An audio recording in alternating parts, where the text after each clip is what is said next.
সেই নবী সহধর্মিনী খাদিজা রাদিয়াল্লাহু তাআলা আনহা নবীর জন্য রুটি বানায়া খাবার রেডি করে দাঁড়ায় থাকতেন, দরজায় হারাম দিয়ে রাত্র পার করতেন।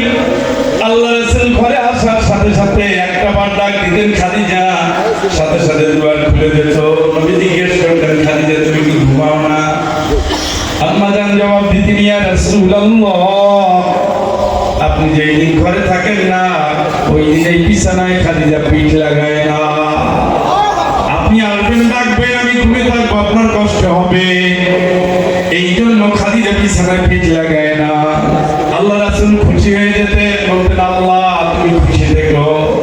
সেই খাদিজা মৃত্যুর আগে বলেন, প্রাণের স্বামী মানুষ তো কত ভুল করে, আমি তো আপনার সেবা করতে পারি না, যদি কোনো ভুল হয়ে থাকে কবরে যদি আযাব হয় কি জবাব দেব আমি খাদিজা আল্লাহর কাছে? দয়া করে আপনি আমার কবরের উত্তর শেষ না পর্যন্ত আমারে রেখে আসবেন না।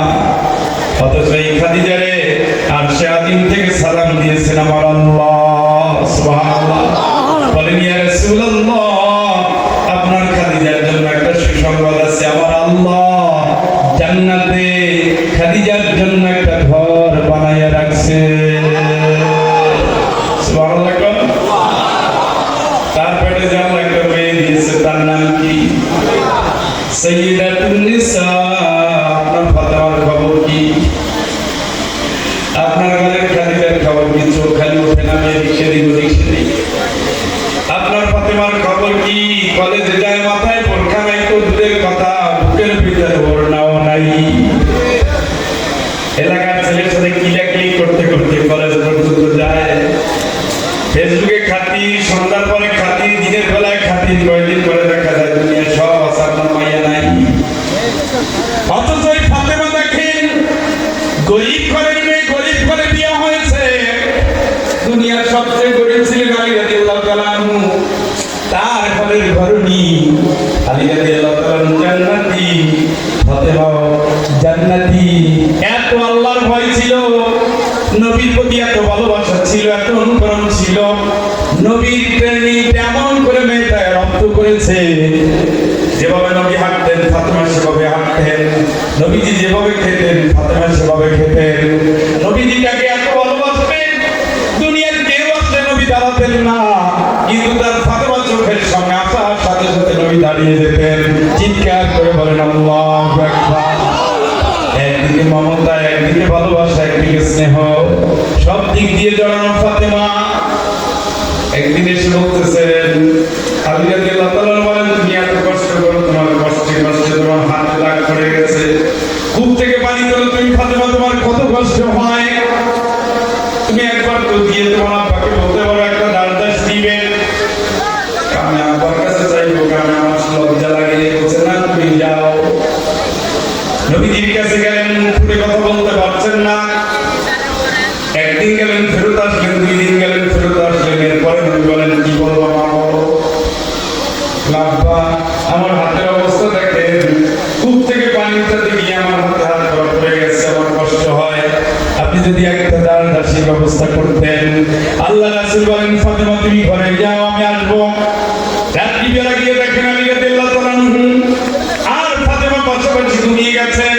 নবীজির ঘরের মাঝখানে গিয়ে ফাতেমার বুকের কাছে নিলেন, আলীর বুকের কাছে নিয়ে বললেন আল্লাহ আমার ফাতেমা, আমার আলী, আমি তাদের ভালোবাসি, তুমি তাদেরকে ভালোবাসো। চিৎকার করে বলেন আল্লাহু আকবার।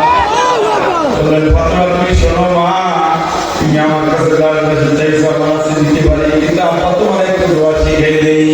প্রত্যেক নামাজের পরে সুবহানাল্লাহ 33 বার, আলহামদুলিল্লাহ 33 বার, আল্লাহু আকবার 33 বার, 34 বার পড়বা, আল্লাহ তোমার শরীরে শক্তি বাড়ায় দিবে। চিৎকার করে বলেন সুবহানাল্লাহ। ক্ষুধার্ত নবী গেলেন ফাতেমার ঘরে, আবার কি কিছু আছে ফাতেমা? আমিও তো 3 দিন ধরে না খাওয়া, মেয়ে 3 দিন ধরে না খাওয়া, বাপরে তো বলে না। মেয়ে 3 দিন ধরে না খাওয়া, বাপরে তো বলে না।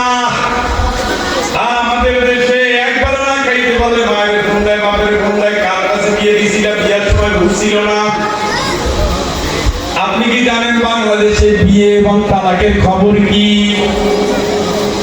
14 দিন আগে গিয়েছি রাজশাহী। 2024 সালে রাজশাহী জেলায় বিয়ে হয়েছে 8,860 করে একটা 60 8,000 শুনেন কিন্তু শুনতেছেন নি? কোন সালে? তালাক হয়েছে 5,500 সামথিং। সংখ্যা কি কেউ পায় বলুন? তার ভিতরে পুরুষের তালাক দিছে 21%, 22%, 61% ডিভোর্স দিয়ে গেছে মহিলারা। এর নাম বাংলাদেশ। তার আপনাদের জন্য খুশির খবর হলো বাংলাদেশে সবচেয়ে বিয়ে বিচ্ছেদ কম হয় বরিশাল। সুবহানাল্লাহ। এর আগে এই টিচারদের এইখানে একটা অর্থ এইখানে বাংলাদেশের ভিতরে সবচেয়ে সুখী জেলা হলো রাজশাহী, তালাক বেশি রাজশাহী। সবচেয়ে বৈবাহিক জীবনের সম্পর্ক সুন্দর বরিশাল। সবচেয়ে বেশি সালাম কালাম রংপুর। সবচেয়ে বেশি ঝামেলা কথা তাও আমি জানি কিন্তু বলবো না। সবচেয়ে বেশি কোরআন শরীফ পড়তে পারে সিলেট, মানে এতটুকু থেকে বুড়া পর্যন্ত মানে জন্ম হয়েছে মানে কোরআন শরীফ ক্লিয়ার। আলহামদুলিল্লাহ। এই জন্য বাংলাদেশের আধ্যাত্মিক শহর, আধ্যাত্মিক রাজধানী, আধ্যাত্মিক জেলা বলা হয় সিলেটকে। আলহামদুলিল্লাহ হচ্ছে আপনাদের দিক ভালো, কিন্তু এদিকে 25 সাল 26 সালের রিপোর্ট আমি জানি না। 25-26 রিপোর্ট আসলে বোঝা যাবে আমাদের ভাঙনগুলো খুব বেশি হয়েছে। মুসলমানের ঘর তো এভাবে হবে না। মুসলমানের ঘরে তালাক শব্দ আসবে না। আমি বিয়ে করছি চিরকালের জন্য বিয়ে করছি, ওইটারে নিয়ে কবর পর্যন্ত, ওইটারে নিয়ে কিয়ামত পর্যন্ত, ওইটারে নিয়ে জান্নাত পর্যন্ত। ওই আকলিমার মায়েরই আল্লাহ ভুল বানাইয়া জান্নাতে আপনার সাথে পাঠাই দিবে। সুবহানাল্লাহ কয়নি? ইচ্ছে করে না, দুঃখ লাগে, কই ওই আবার ওই আকলিমার মায় ওই আবারও রাজি না। দেখুন এই মহিলা খালি ঝগড়া করতে করতে দাম জ্বালা পালা করে বলাই না। ওই মহিলার অন্ধকার দেখছেন, আলো দেখেন না। আলো হলো আপনার জন্য সে দোয়া করে, আপনার জন্য সে চোখের পানি ফেলে, আপনার জন্য সে জীবনটা কাটা কম্পাসের মতো আগলায় রাখছে। ভাবছেন নি কোনোদিন একটা নারীর অবদান কত? মায়ের বাড়ি ছেড়ে আপনার কাছে চলে এসেছে, বাবার বাড়ি ছেড়ে দিয়েছে, আপনার ছাড়ে নাই। 24 ঘন্টার ভিতরে 18 ঘন্টা একজন নারী কাজ করে। সোনার বরণ চেহারা ছিল, দুধে আলতায় রং ছিল, কাজল কালো চুল ছিল, চোখের ভিতরে মায়া ছিল। আপনার ঘরে খালি টানতে টানতে, চুলা ঠেলতে ঠেলতে চোখ গেছে ভিতরে, চেহারা গেছে ভেঙে, এখন আর দেখতে ভালো লাগে না। সেই আগের মতো আছি নাই, সেই আগের মতো উচ্ছ্বাস নাই, সব শেষ হয়ে গেছে, চামড়াগুলো পাতলা হয়ে গেছে। সুন্দর শাড়ি বললে এখন আর আগের মতো ফোটে না। আল্লাহ কালিকা সুজু ইলাইকা ওয়া জাআলা বাইনাকুম মাওয়াদ্দাতাও ওয়া রাহমা।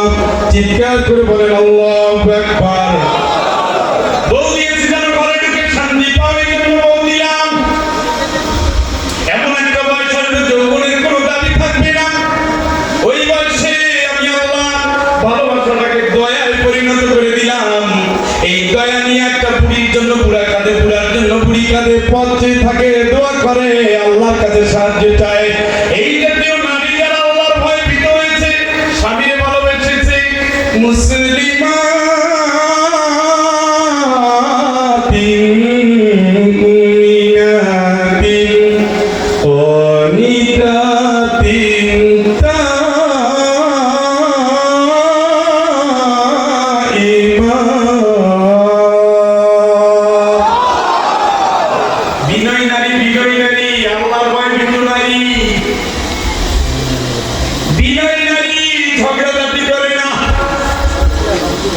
আমাদের দেশে বউরা ঝগড়া করতে বাধ্য হয়।